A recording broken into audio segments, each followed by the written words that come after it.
Tá Pronto, tô processando? processando também. Maria Gorete, o que é que você me diz?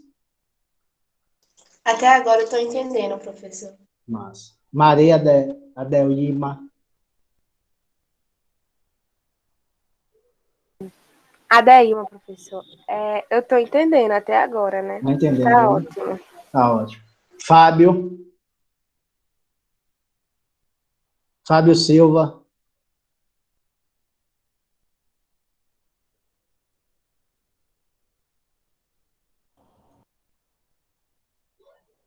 Maísa Fernandes, tá entendendo?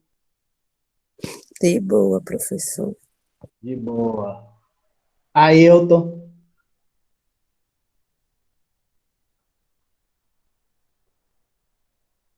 Ailton, você tá entendendo?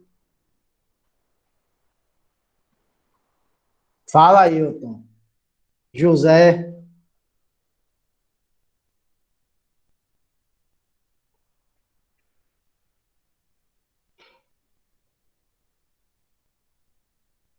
cadê o resto da galera? João, Fábio, Vitória da Silva Nunes, tá entendendo? Sim, professor. Beleza. William Oliveira, eu perguntei, eu acho que você chegou agora, se Cheguei, nas cheguei nossas agora. aulas, bom dia primeiramente, Bom dia. tudo na paz, espero que esteja tudo na paz. É, você está compreendendo, você compreendeu a discussão da aula passada? Teve alguma dificuldade? Está tendo alguma dificuldade? Na verdade, na aula passada eu nem estava presente. Ixi, Tava com falta de energia aqui, professor. Não deu para mas acompanhar. mas eu postei a aula lá, se você puder dar uma olhada depois, viu? Certo, certo, certo. Tranquilo? Por que eu tô falando isso? Tranquilo. Massa. Emily Beatriz, bom dia, primeiramente. Emily, você está tendo alguma dificuldade no entendimento da aula? Hein, Emily? Repita aí, professor, não escutei direito, não. A aula passada, você estava aqui, né? Espero que você tenha visto a aula, assistido a aula. Tá claro o que eu estou falando para vocês? Tá, sim. Tá sim, certeza, né? A maioria de vocês está dizendo que tá claro.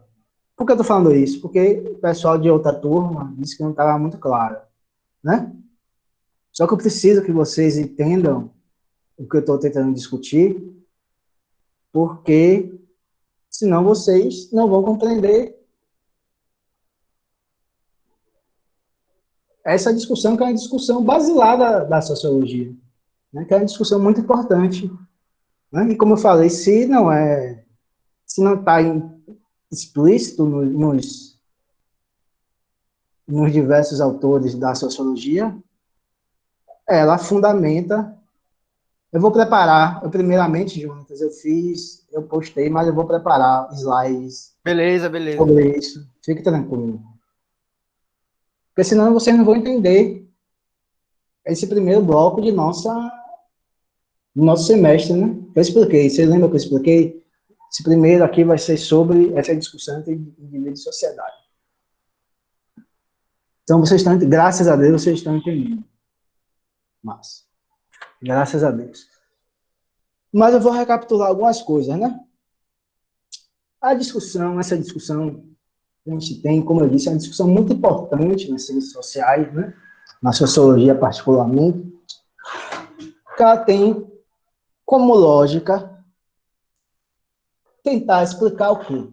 Gente, o que é que a gente está tentando explicar? Para vocês entenderem. Nós vivemos em sociedade, correto? Alguém duvida disso? Que nós vivemos em sociedade? Não, correto. Não. Tem alguns animais que têm sua existência de forma solitária, né? Eu não vou dizer saber qual, mas tem vários animais que existem de forma solitária, que eles só encontram outros animais, por exemplo, na hora de acasalar, etc. Não é o caso nosso. A gente vive em sociedade. Também não é nosso caso que nós somos influenciados, que nossos comportamentos são somente influenciados por determinações biológicas, né? Você não tem, por exemplo, um sistema educacional dos cachorros, você não tem um sistema educacional da girafa, você não tem um sistema educacional dos pássaros, você não tem nada disso. Só o homem tem um sistema educacional, né? Então, aí partindo de todos esses pressupostos, o que esses autores estão tentando debater é o seguinte: a gente se comporta, nós agimos, né? Nós agimos também de forma racional. Mas esse nossa ação, nossos sentimentos, nossos desejos, nossos sonhos, eles são, ou dito de outra maneira, eles têm suas origens na sociedade, ou nossa forma de comportamento, nossas formas de agir, tem sua origem em nós mesmos, tem sua origem em nossos comportamentos, e nós não sofremos influência do meio social, da estrutura social. Grosso modo é isso. Vão ter autores, como a gente viu Max Weber, que vão dizer não. O espaço de ação dos indivíduos em sua vida social é muito grande. Aí ele vai falar, não, o objeto da sociologia é justamente o comportamento dos indivíduos, a ação social. Vai dizer, olha, nossa liberdade de agir é muito grande. Então, nós agimos de determinada forma porque nós temos a liberdade muito grande de agir. E nós não temos nenhum tipo, ou muito pouco, constrangimentos de estruturas sociais, como expliquei lá em Weber, deve parte da ação do indivíduo, das motivações subjetivas dos indivíduos. Tá? Então, a vida em sociedade é produto de nossas ações.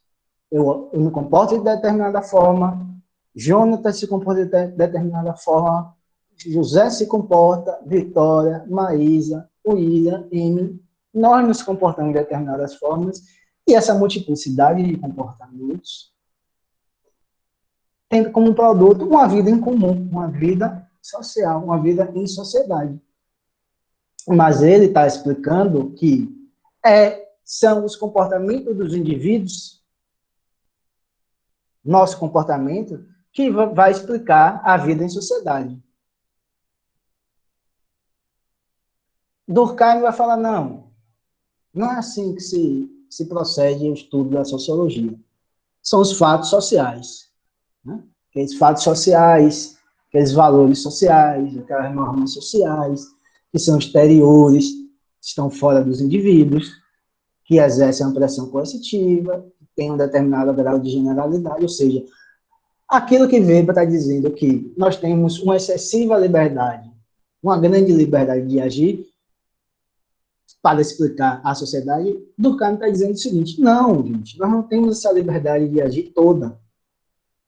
Muito do que nós pensamos, muito do que nós nos comportamos, muito dos nossos valores, tem sua origem naquilo que ele chama de sociedade.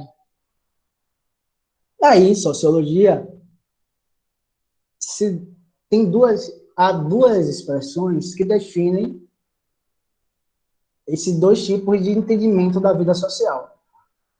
Max Weber, ele está no campo do que se chama de microsociologia. O que é micro? Micro é pequeno, né? Dá a noção de algo pequeno, dá a noção de algo singular. Então, micro, no sentido da sociologia, quer dizer que a explicação social, basicamente, está partindo do comportamento racional dos indivíduos, ou do comportamento dos indivíduos. A microsociologia. Assim, para entender a vida em sociedade, assim, se você começar, faça uma redação sobre isso. Para entender a vida em sociedade, Max Weber parte do comportamento dos indivíduos, Ou seja, ela parte do que se chama em sociologia de uma análise microsociológica. Aí você fala a redação, fala sobre Durkheim. Pensamento sociológico de Durkheim tem uma natureza macrosociológica, porque para ele o entendimento de nossos comportamentos, de nossas ações, de nossos sentimentos, tem sua explicação na sociedade, nos fatos sociais. Como a sociedade determina a forma como nós, indivíduos, iremos nos comportar. A explicação é essa. Por que essa explicação é importante? Porque, sem essa explicação, não tem sociologia. Porque a gente tem que explicar isso por quê? Porque vivemos em sociedade. Se vivemos em sociedade, vocês podem se perguntar, eu me pergunto, eles se perguntaram, nós vivemos em sociedade, tá ok. Mas essa sociedade, ela tem uma natureza própria ou não tem uma natureza própria? Durkheim vai falar que não. Ou Durkheim vai falar que sim. Desculpa, Durkheim fala que sim. Weber vai falar, essa sociedade tem uma natureza própria, tem uma existência própria. Maximiliano vai dizer categoricamente não, não tem. Então, um é micro e outro é macro, sociológico. Essa discussão, e voltando a uma questão bem cotidiana nossa, essa discussão, ela não é puramente teórica. Longe disso, ela não é só uma curiosidade teórica, é só algo que só quem faz sociologia, só quem faz história, só quem faz antropologia, só quem faz economia, que tem uma determinada importância para a vida da pessoa. Não, não é isso, gente. Essa discussão, ou essa tentativa de compreensão, ela também influencia, vamos assim dizer, por exemplo, as políticas públicas. Essa discussão, toda essa discussão, ela influencia o entendimento das pessoas, de todos os indivíduos, em suas vidas cotidianas, sobre, e principalmente para explicar, compreender e tentar resolver problemas sociais. Então, não é uma discussão que fica só aqui na teoria, é uma discussão prática. Prática em que sentido? A gente vê cotidianamente, isso de cotidianamente, se vocês tiverem uma postura mais crítica e mais atenciosa, se vocês forem pegar, não sei se vocês assistem, até na internet também, acho que vocês têm internet também como uma fonte, talvez a fonte principal de acesso ao conhecimento, de que as pessoas falam, o fracasso ou sucesso de uma determinada pessoa dentro da sociedade, por exemplo, uma pessoa para ser rica, uma pessoa para não ser rica, uma pessoa para estar empregada, uma pessoa para estar desempregada, uma pessoa para ser feliz, uma pessoa para não ser feliz. Ela depende única e exclusivamente das escolhas individuais das pessoas. Quantas vezes nós vemos e talvez nós veremos na televisão ou em outros meios de comunicação que uma determinada pessoa é, entre muitas aspas, fracassada socialmente porque aquela pessoa não se esforçou o suficiente, que aquela pessoa não tomou decisões corretas. Vocês já ouviram, espero que tenham ouvido, acho que vocês já ouviram muitas vezes, um termo muito difundido, principalmente em economia, que se chama meritocracia. Já ouviu, Jonatas? Já ouvi falar já. José, já ouviu? Rapaz, não. Não Acho que ouviu, não. não. Vitória, você já ouviu? Vitória? Oi, Vitória. Maísa, Emily, você já ouviu?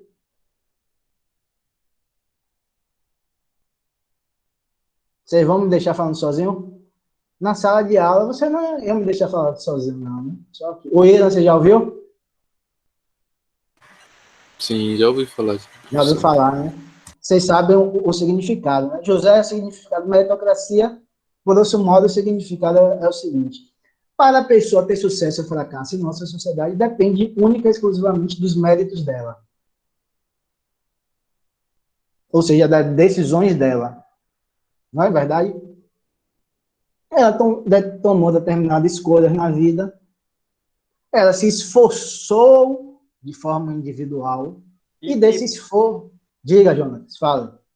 E, tipo, essa questão de meritocracia, as pessoas, elas têm, tipo, um princípio ideal em função de seus méritos, e não justamente de sua origem social, que é justamente o que, como é que se diz? Weber falava, né? Eu acho que isso é mais Marx, viu? Marx Essa puxa origem... mais pro lado, né? Weber não fala muito nisso, não. Viu? Da origem social enquanto definidora da possibilidade ou não de sucesso social. Porque Weber aceitava vários pressupostos da economia liberal e Weber partia mais do indivíduo. Entendeu? Então, quando você fala que a ordem da origem social, você está falando geralmente o seguinte: olha, a origem social importa, né? A sociedade influencia o indivíduo isoladamente de ele conseguir sucesso ou não. Isso está bem mais presente em Marx. Mesmo que ele não critique esse conceito, esse termo de meritocracia, porque não existia na época dele, mas ele está atento a tudo isso. Aí, José, é como isso. Você fracassou porque você não se esforçou o suficiente. Você foi desleixado. Ah, você é desleixado. Você vê um monte de gente de sucesso aí que se esforçou, etc. Se fundamenta em que discussão? Se fundamenta em que esse termo de meritocracia? Se fundamenta em uma determinada tipo de teoria muito difundida no meio das ciências econômicas, que diz que o indivíduo é o centro da análise da economia e da sociedade. Olha como isso influencia. Olha como toda essa discussão ela chega no entendimento da pessoa que provavelmente nem conhece os autores que teorizaram sobre isso. Que nunca passaram nem pela porta de uma faculdade de economia. Não sabem nada disso, mas reproduzem dizendo que a pessoa não tem sucesso porque ela não se esforçou o suficiente.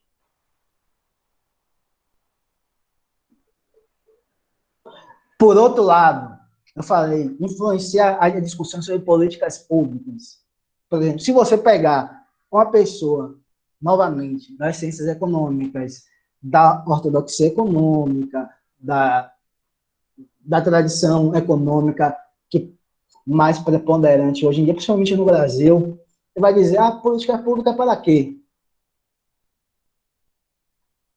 Política pública, provavelmente, por exemplo, quando surgiu o Bolsa Família, esses programas de transferência de renda, muitas pessoas falavam que isso é coisa de vagabundo, que isso iria apenas fazer com que as pessoas se acostumassem a ter uma vida boa com Bolsa Família. Olha o absurdo, uma vida boa sem a necessidade de trabalhar, sem a necessidade de se esforçar.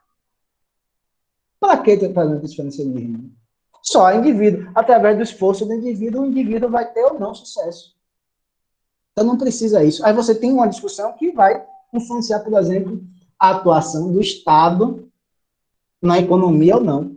Essa mesma tradição teórica da ciência econômica, ela fala, não, o Estado não precisa se envolver em questões econômicas. O Estado tem que só atuar em determinados pontos e deixar que o mercado regula a sociedade. O mercado é o quê? Indivíduos que se comportam de forma isolada. Então, o que é isso? É um entendimento que essas pessoas têm sobre a relação indivíduo-sociedade. Ele vai falar, rapaz, não existe sociedade. Ele vai falar, porra, a Weber está completamente errado. Por outro lado, dentro da perspectiva mais de esquerda, ele vai falar, não, a meritocracia não existe. Porque a meritocracia, porque, como o Jonatas falou, depende muito da origem social da pessoa, da estrutura social onde a pessoa está. Então, a pessoa não tem essa liberdade total de comportamento, tampouco essa liberdade total de escolhas para fazer. Porque uma pessoa que nasce dentro, no seio de uma família rica, ela vai ter, obviamente, né, gente? Óbvio, ela vai ter 50 milhões de oportunidades melhores do que uma pessoa que nasce no sertão da Paraíba. Ou uma pessoa que nasceu numa família pobre de João Pessoa. Vai falar, não, então tem que ver a origem social. Nesse ponto, a pessoa pode falar, não, o Estado não pode ser um Estado mínimo. Porque a gente vive numa sociedade extremamente desigual. Você sabe, vive numa sociedade extremamente desigual. O mercado, os indivíduos, eles não têm essa possibilidade, ou no mercado não, os indivíduos não têm essa possibilidade toda de ação, porque eles têm um constrangimento social. Ou seja, eles são limitados pelas estruturas sociais. Ou seja, por uma realidade macro social, macro sociológica. Então, faz-se necessário que o Estado atue de uma forma a mitigar essas desigualdades sociais. Aí, essa discussão que a gente está tendo pode fundamentar, balizar determinadas construções de políticas públicas. Então, a partir de determinadas teorizações desses autores, o legislador, o político ou a própria sociedade civil pode construir mecanismos de ação política para interferir na realidade social das pessoas. Aí você vai ver que toda essa discussão teórica que nós temos, ela tem sua influência na própria forma como a sociedade se estrutura. Então não é discussão que é só dos livros, ou que é só uma curiosidade para quem cursa ciências sociais ou economia. É uma realidade que influencia a forma como a sociedade se enxerga e, consequentemente, a forma como a sociedade procura mitigar ou não os problemas sociais, resolver os problemas sociais ou não. Então, essa é a relação entre pensamento teórico e prática cotidiana. Porque, às vezes, a gente imagina, poxa, professor, ainda bem que vocês conseguiram mais ou menos compreender. Porque fala, poxa, professor, essa análise de Max Weber é tão difícil, tão distante do que a gente vivencia, né? Essa discussão de Durkheim é tão distante, não é tão distante, né? Quando você percebe isso, quando você vê com outros olhos, né? E a sociologia propicia isso, como se a sociologia estivesse dando lentes, outras lentes, para que nós possamos compreender o comportamento da sociedade. E tentar ou não interferir nessa sociedade, na sociedade que nós vivemos. Isso é muito importante, porque a gente vê isso cotidianamente, né? A justificação das desigualdades sociais, né? De um lado, e a tentativa de, pelo menos, reformar ou tentar mitigar essas desigualdades sociais pelo outro. Isso se fundamenta justamente no entendimento do que é sociedade e no entendimento do que é indivíduo. Mesmo que o cara na televisão não fale, olha, meu entendimento sobre sociedade, sobre essa relação entre indivíduos. Não, o cara não vai falar na televisão isso, primeiramente, porque ele não vai ter nem tempo de explicar, né?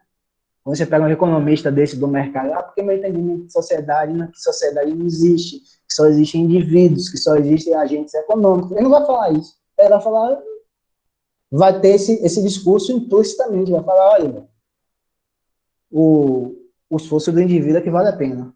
E se ele se esforçando, ele vai conseguir. Aí, se ficou claro para vocês como essa discussão não está muito acima da gente, como essa discussão não está num nível lá em cima, que você olha assim, poxa, o que é que esse cara está falando que explica a minha vida cotidiana? Explica a sua vida cotidiana nesse sentido. E às vezes a diferença para as pessoas mais carentes, entre estar vivo ou estar morto, passar fome ou ter comida, ter acesso à saúde ou não ter acesso à saúde.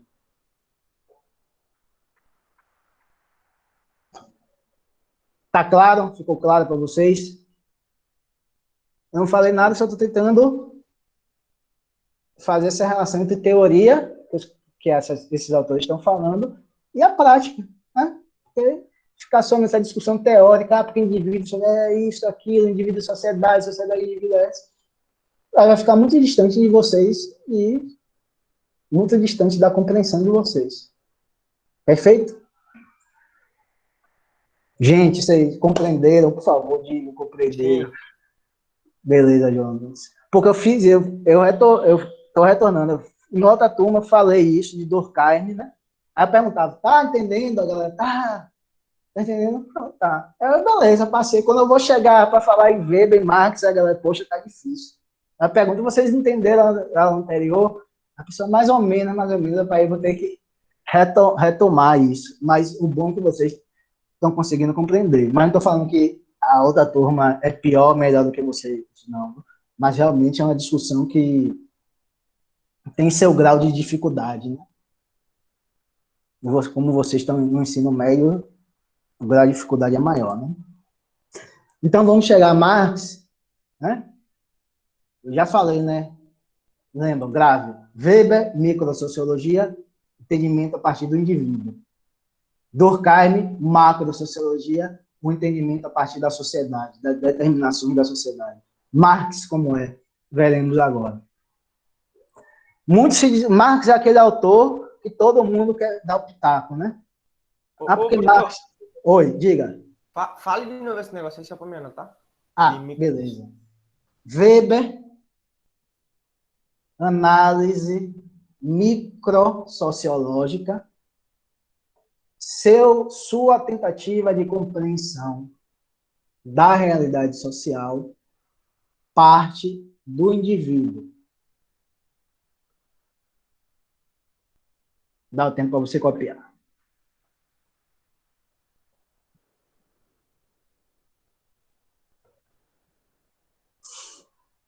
Posso falar de Durkheim agora? Copiou? Pode. Durkheim, análise macrosociológica, ele busca compreender a realidade social partindo das estruturas sociais.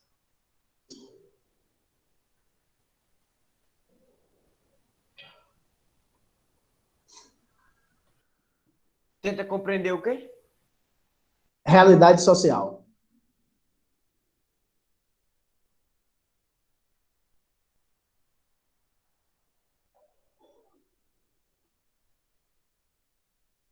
Pronto. Prontinho? Massa.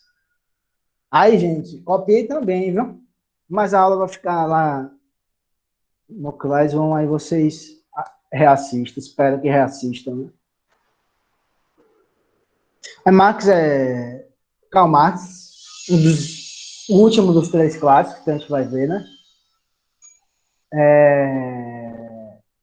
Ele nasceu em Trier, na Alemanha, né? Todo mundo conhece. Já ouviu falar, já ouviu falar. Ele é o autor mais criticado, né? Eu digo o autor mais criticado de todo o campo do conhecimento, né? Não só das ciências humanas, né? Se você pegar um autor que foi mais debatido, mais criticado, foi Karl Marx. Não tem a sombra de dúvidas. Foi, enquanto houver capitalismo, provavelmente será. Ao mesmo tempo que ele é o mais criticado, ele é o menos lido. 99,99% das pessoas que criticam Marx não têm uma compreensão do pensamento de Marx correta, mas de forma alguma. Não é exagero meu. De forma alguma é exagero. Eu posso pegar vários escritos que a galera ou desconhece o que ele escreveu em sua totalidade, ou desconhece boa parte. Aí muitos desses desconhecimentos falam que Marx não estudou a questão do indivíduo, ou, dito de outra forma, que o pensamento de Marx é um pensamento coletivista, em que o Estado seria o Estado que determinaria tudo, a sociedade que determinaria tudo, todos os comportamentos dos indivíduos, e que o indivíduo, por fim, não teria espaço nenhum de ação. Por isso, no seu lado oposto, o pensamento liberal vai falar que só existe liberdade no capitalismo, né? O livre mercado, né? Só existe liberdade aqui, a liberdade do livre mercado, a liberdade do capitalismo, e o pensamento marxista, que não fala isso, e piorou as experiências práticas daquelas sociedades que se pretenderam ou se pretendem ainda ser socialistas. Acho que vocês já ouviram, algum de vocês provavelmente já ouviu isso antes, eu já leio isso em algum desses blogs chinfrins que tem na internet. É um pensamento, obviamente, como eu estou falando, totalmente inverídico, totalmente errado. Isso não existe, né? Há no pensamento de Marx uma discussão sobre o indivíduo, e há no pensamento de Marx uma discussão sobre essa relação que nós estamos estudando sobre indivíduo e sociedade. A particularidade de Marx reside no fato de que Marx critica os próprios postulados do que nós conhecemos como individualismo. O que é individualismo, grosso modo, que eu estou chamando aqui? Individualismo, grosso modo, é esse indivíduo que ele se desenvolve, gente, só na modernidade capitalista, e esse indivíduo que se objetiva naquilo que se conhece como individualismo, ele busca atender necessidades da mesma pessoa. Eu busco atender minhas necessidades, aquilo que eu acho bom para mim. O William, Maísa, Vitória, Maria, Vitória Goretti, Maria Adelino, José Pedro, José Amorim. É a Deilma, professor. Adeilma, falei certo? Maria Adeilma. Desculpe, Maria Adeilma. Ela vai lhe bater, viu? Ainda bem que a gente está em aula remota, aí ela pode nem bater fisicamente. Mas, tirando essa brincadeira, o que Marx está criticando é isso, né? Esse individualismo, ele é produto de uma determinada forma social, ou é produto de um determinado contexto histórico, né? Que é o capitalismo. Só que esse tipo de individualismo, ele também se fundamenta sobre o quê? Sobre uma pretensa natureza humana, né? Segundo alguns teóricos liberais, a natureza humana seria uma natureza egoísta, né? Ou seja, independentemente, por exemplo, pensamos em um Nobel de Economia, né? Nobel que nem existe, grosso modo, né? Mas isso é outra discussão. Friedrich Hayek, né? Um dos pais do neoliberalismo. Eita, Maria! Desculpa, meu filho tá aberto. Um dos pais do neoliberalismo, né? Ele vai falar isso, que a natureza humana é uma natureza egoísta. Né? Ou seja, olha o que ele está falando. Independentemente das relações que um determinado indivíduo que nós estabelecemos em sociedade, nós temos uma natureza humana que não muda. E essa natureza humana que não muda é uma natureza humana egoísta. Aí Marx vai falar, não, isso é tudo mentira. Isso é tudo ideologia. Não é nada disso. Isso é produto de uma determinada sociedade que estimula esse tipo de comportamento. Mas essa crítica ao individualismo não é uma crítica que ele está fazendo ao conceito de indivíduo. Então, o que é que eu estou falando aqui? Para ficar claro para vocês. Indivíduo é uma coisa, tem um significado, e individualismo tem outro significado. Então, grave. Individualismo é esse indivíduo que busca satisfação de seus desejos, que possui uma natureza egoísta. Indivíduos somos nós. Indivíduos somos nós que temos nossas capacidades de sentir, de amar, de se comportar, e que damos expressão a essas qualidades individuais, que não necessariamente vão ser qualidades egoístas, no sentido do que o liberalismo defende, né? Então ele fala que a individualidade são nossos traços físicos, espirituais e psíquicos, nossas qualidades distintivas de cada indivíduo, que diferencia um dos outros. Então são essas qualidades. Eu tenho determinada constituição psicológica, determinadas qualidades físicas, espirituais. Maísa tem outros. Maísa, eu falo assim, porque Maísa aqui, ela estava no centro, né? Então, eu vejo sempre Maísa, então eu vou falar de Maísa. Apesar de Maísa não falar nada na sala de aula. Tô aqui, meu amor, tô aqui. É porque você está no meio aqui, aí quando eu falo, eu vejo você logo comigo. Aí Jonatas tem as suas características físicas, né? Espirituais, psicológicas. Isso faz dele um indivíduo diferente de Maísa, que faz dele um indivíduo diferente de William, que faz dele um indivíduo diferente de José Amorim, mas que não necessariamente se comporta de forma egoísta. Então, ele está falando, isso existe. Eu tenho, por exemplo, gostos, né? Eu tenho sonhos, né? Eu sou corintiano, né? Jonatas deve torcer pro Flamengo. Você torce pro Flamengo, Jonatas? Claro que não, aqui é corintiano, né? Ave Maria! Pronto, já foi. Pronto. Jonatas está melhor aluno. Jonatas é o melhor aluno. 10, 20 pontinhos a mais, 10, quem sabe, né? Brincadeira, gente. Brincadeira comigo, mas é muito bom ter outro corintiano. José Amorim, você torce para que time, José? Rapaz, tipo assim, pra nenhum não. Tipo, regional assim, nenhum. Só o Brasil mesmo quando tá jogando na Copa e tiver ganhando. Sou nada. Tá certo. Então, torço para determinado time. Eu tenho gostos de filmes, de séries. Vocês têm outro gosto de filme, de série. Eu escolhi o caminho da sociologia. Vocês provavelmente podem escolher o caminho de outros cursos. Isso faz de nós indivíduos singulares. Isso faz de nós detentores de determinadas características, né? De aquilo que que as ciências sociais chama de identidade. Nós temos a identidade, né? Lógico que essa identidade, eu vou explicar mais adiante, está sempre em relação com a sociedade. O William já é Flamengo, aí o William já é Flamengo. Né? Vocês estão entendendo? Aí, mais adiante, ele vai desenvolver essa discussão, né?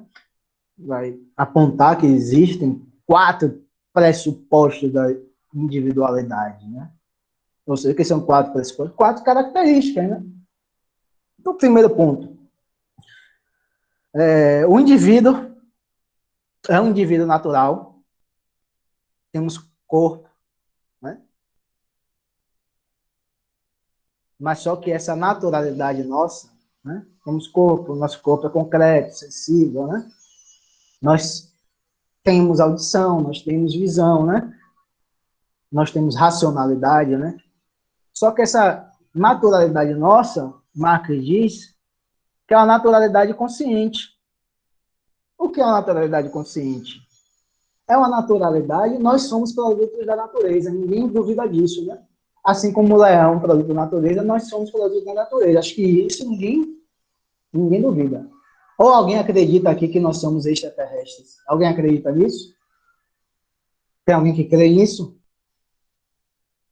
Acho que não, né? Então, nós somos parte da natureza, né? Nós temos...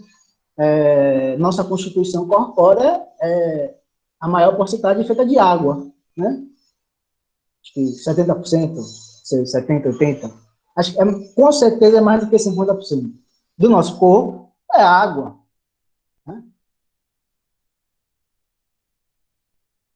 Nós temos aqui um ser que veio de Júpiter, que foi José Amorim. Então, essa discussão não serve para você, José Amorim.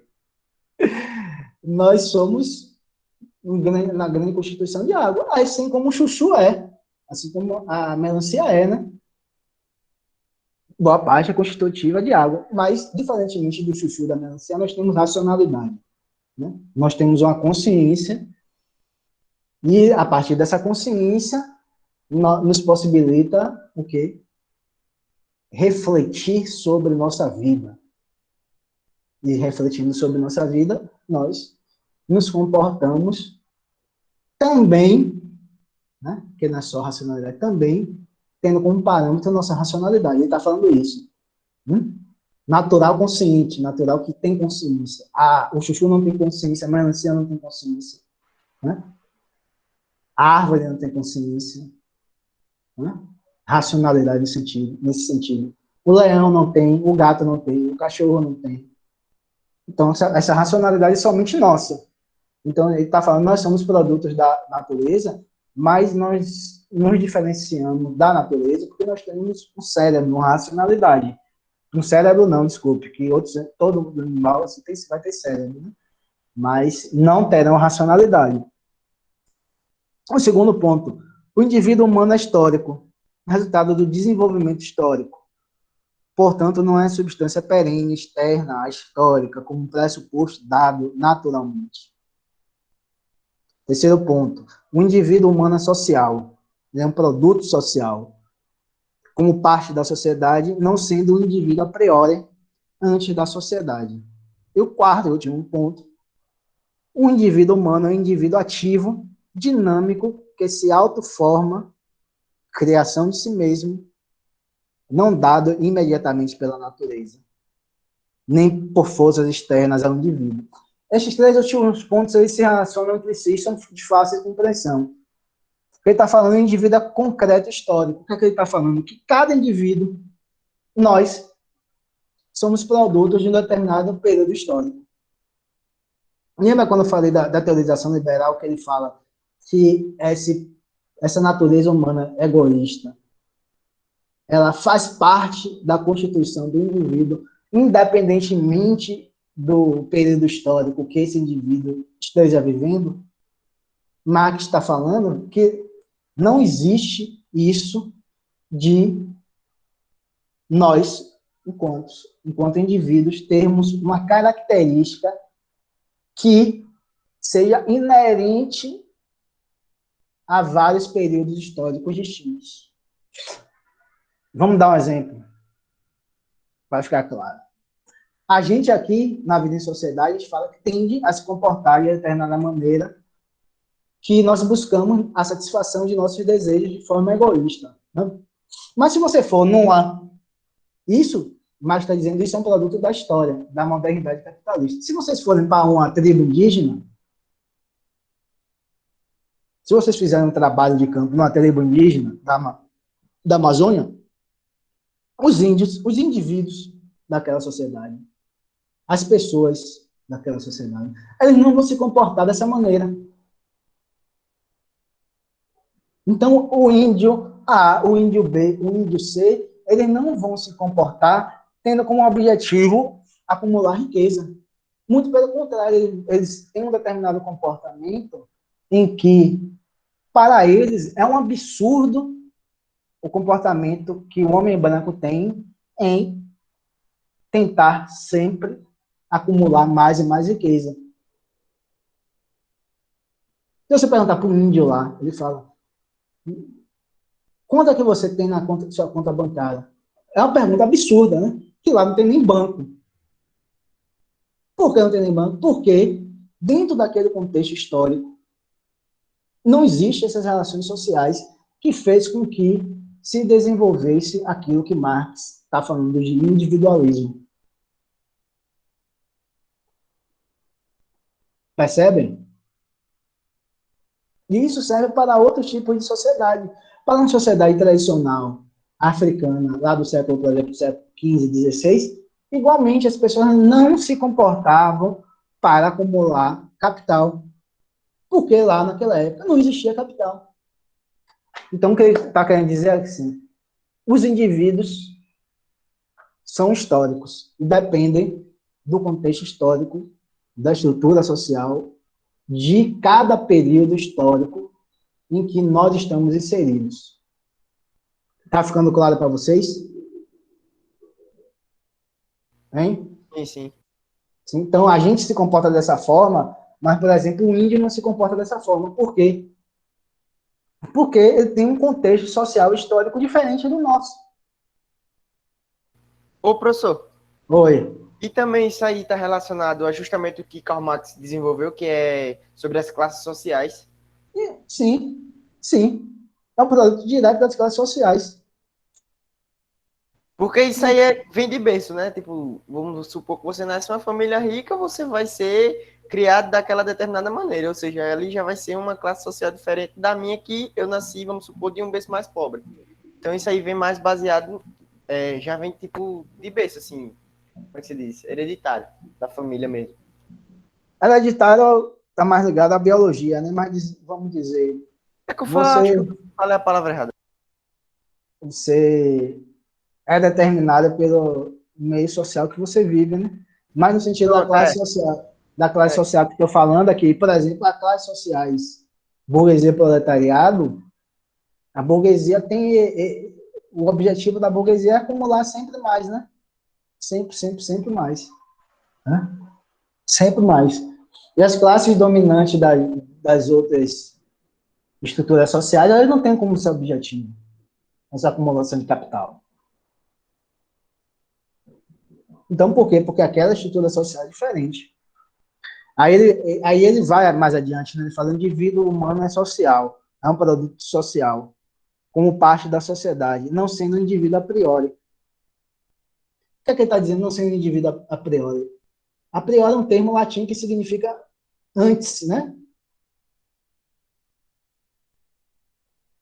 Antes de determinado fato acontecer, nós já temos uma natureza, ou seja, antes de nós, no caso, não só de mim, mas de nós, sermos socializados e tecermos relações sociais, nós temos uma determinada natureza. Ele está falando isso antes de haver esse processo de socialização. Nós já somos constitutivos de uma determinada natureza. Ele está falando isso não é verdade.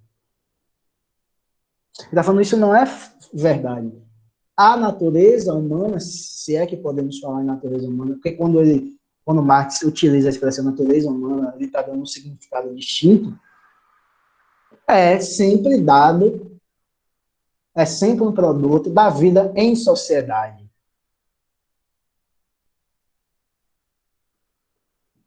Vocês estão compreendendo? Aquilo que a economia fala que a natureza humana é egoísta, ou seja, independentemente das relações sociais, independentemente de que sociedade nós estamos falando, se é a sociedade de uma tribo indígena ou uma sociedade capitalista, o indivíduo vai ter uma propensão a se comportar de uma forma em que ele busque a satisfação de seus interesses pessoais. Marx vai falando, não, isso não é possível. O índio não se comporta dessa maneira. Se o índio não se comporta dessa maneira, como você pode estar falando que há uma natureza humana antes de haver esse processo de socialização? Eu falo, não, é mentira, não há a priori. A priori, lembre-se, antes, está falando antes do indivíduo se socializar, ele já tem, como se ele já tivesse uma pré-determinação do seu comportamento. A crítica de Marx está falando, haveria, para determinado tipo de teoria, de pensamento, uma predisposição genética, biológica, o que quer que seja, para que nós nos comportemos de determinada maneira, independentemente da vida em sociedade.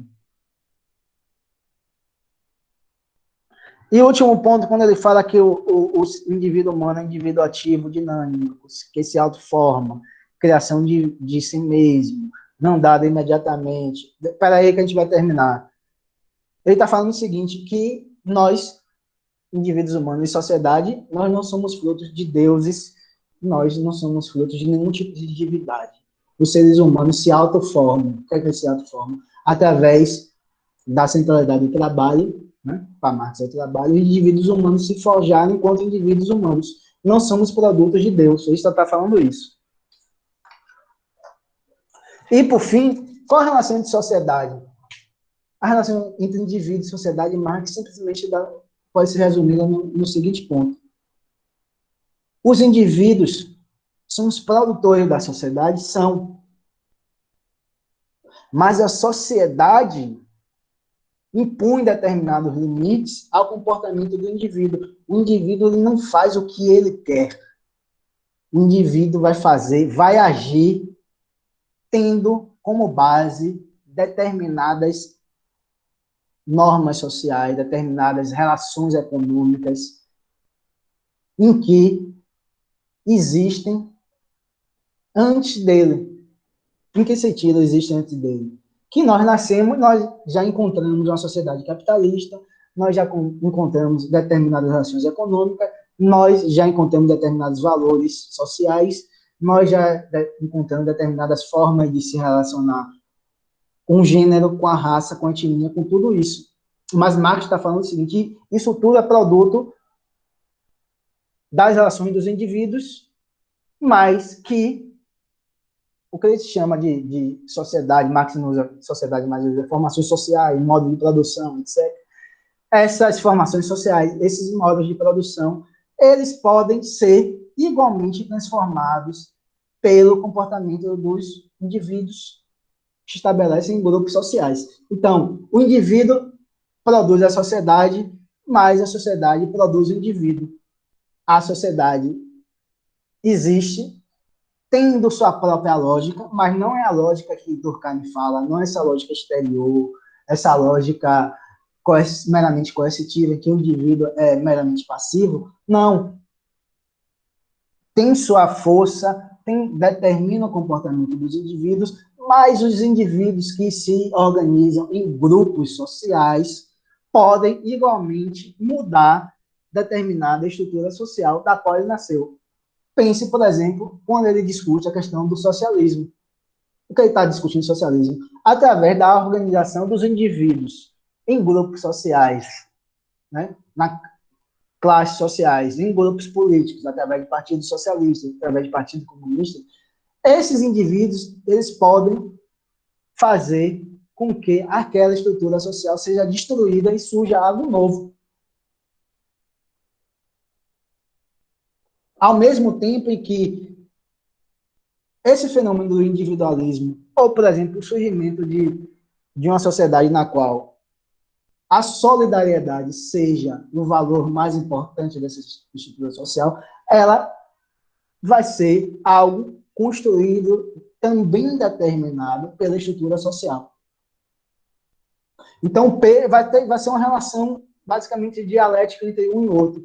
Existe a sociedade, existe. Ela determina, ela constrange o comportamento dos indivíduos, ela limita o comportamento dos indivíduos, limita, mas os indivíduos, os grupos sociais têm liberdade de comportamento para que essa mesma sociedade seja transformada ou conservada da forma que ela está.